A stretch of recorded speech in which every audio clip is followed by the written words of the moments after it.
Brother Marwan, you had this question about, I believe, the contingency argument. Yeah. So I watched the Londonia by Mohammed Hijab on Sapiens Institute. Good. And how are you finding the series? Gosh, it's like the series that I've been missing. Actually, it's really organized. It's straight to the point. And what's even interesting is that there's a group, like the concept of it. Sometimes I want to ask questions, and then somebody else asks it. So that's really because I know if I send an email to Mohammed Hijab, he's never gonna answer. So at least there's brothers gonna. This is evidence against you. I'm right here answering it right now. Yeah, exactly. So it's either I have to wait till today, or Yeah. So my question basically, there is a brother who asked on Londonia about the pantheism. I'm still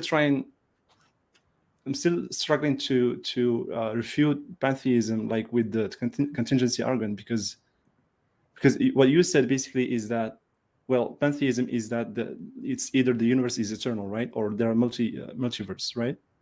And the way how to refute that is, well, if the universe is composed of parts, contingent parts, so that it's contingent in itself and it cannot be independent being. Yeah.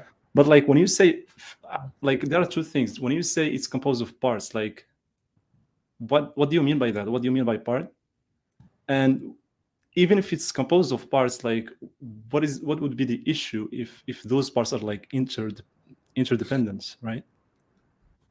Because seriously, if okay, well, look, let me use an example of a book. Yeah, this is a book. It's made out of parts, and the parts of it are the pages of the book, right?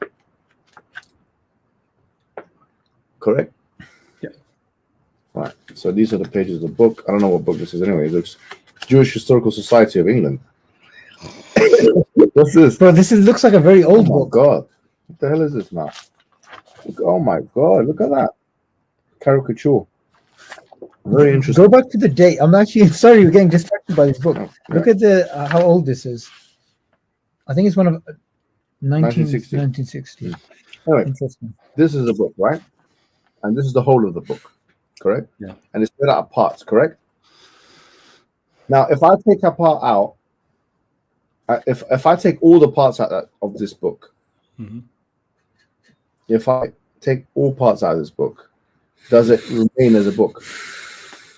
It's not a book anymore, but okay. فإذا عدم الجزء عدم الكل. If the parts are taken out, then the whole thing is taken out. If that's conceivable, that if parts are taken out, the whole thing is taken out, then there's no way this thing that I'm talking about is necessary and independent. Because necessary and independent means it's always there and it can never be any other way. Okay. So it's really it's as simple as that. So the thing with that, yeah. Well, when you take off the pages. Sorry, because I forgot that you mentioned another thing. Yeah, you said what about if it's interdependent? Anything which is interdependent by definition is dependent. Because what does the word interdependent mean? Interdependent means things which rely on each other.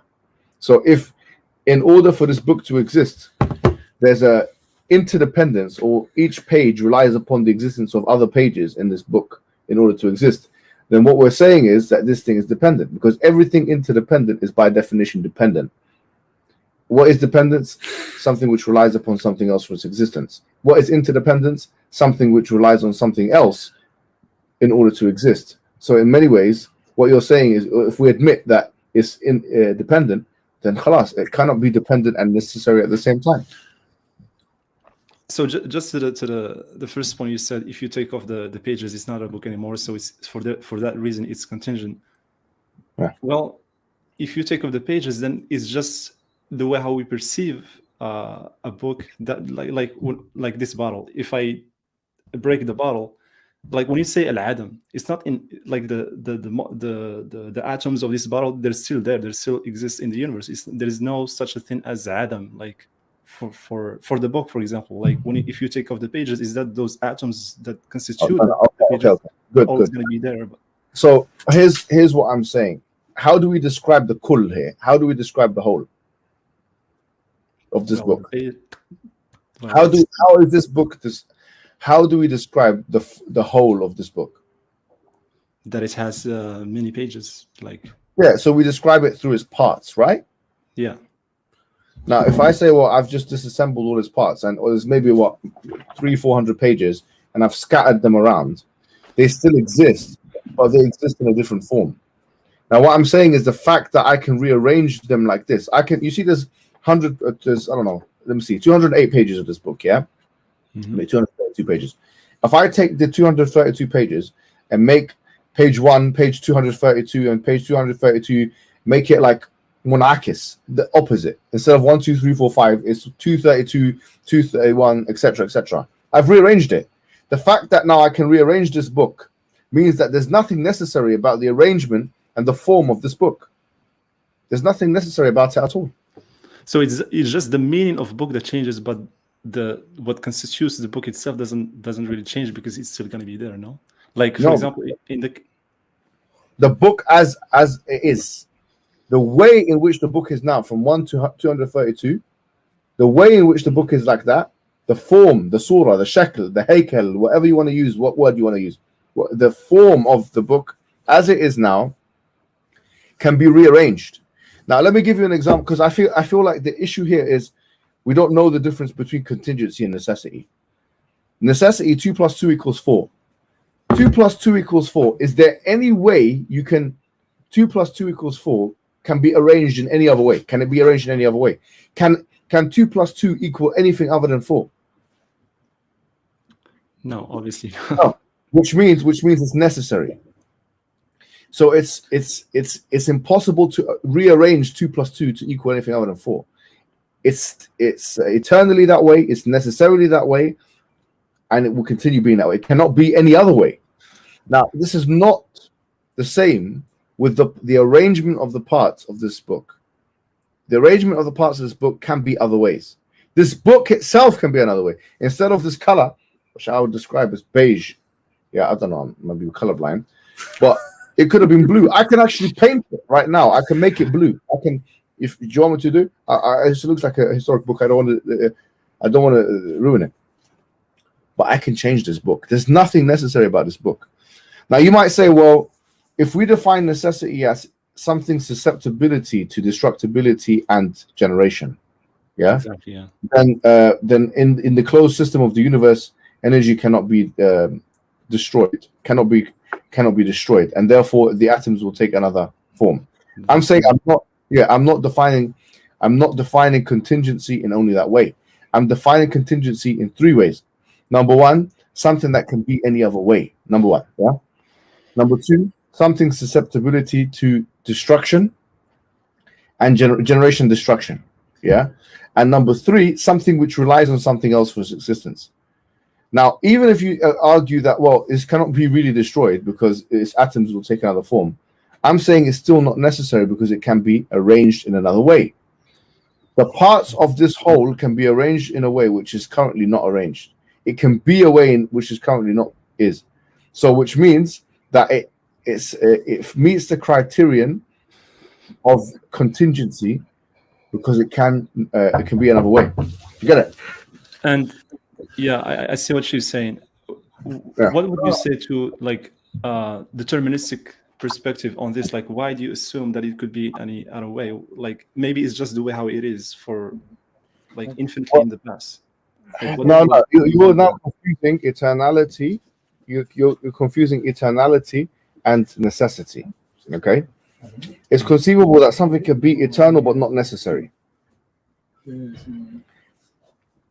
It's conceivable. How so? Because something can be eternal but rely upon something necessary.